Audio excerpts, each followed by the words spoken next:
The Landkreuzer P-1500 Monster was a purported German pre-prototype super heavy self-propelled gun designed during World War II.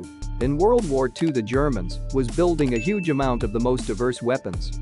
Often the proposed projects looked fantastic. Some of them, in spite of everything, have implemented, and some have remained only on papers. The Landkreuzer P-1500 Monster existed on paper only, but it would have been a terrifying asset of deadly proportions had it been built conceived by German forces.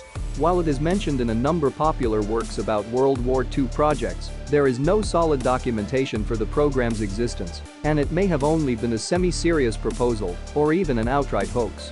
Among such unrealized projects is the Landkreuzer P-1500 Monster, Landkreuzer, a super heavy tank.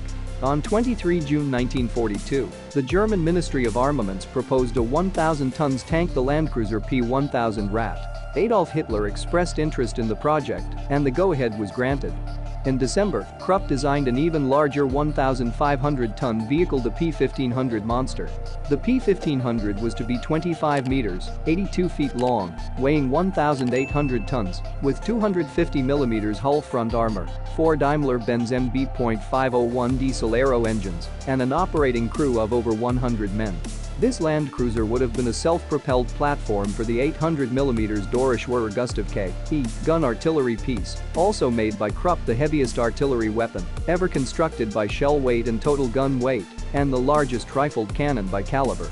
The Schwerer Gustav fired a 7-ton projectile up to 37 kilometers (23 miles) and was designed for use against heavily fortified targets. The main armament could have been mounted without a rotating turret. Such a configuration would have allowed the P-1500 to operate in a similar manner to the original 800mm railroad gun and Karl 600mm self-propelled mortars, launching shells without engaging the enemy with direct fire.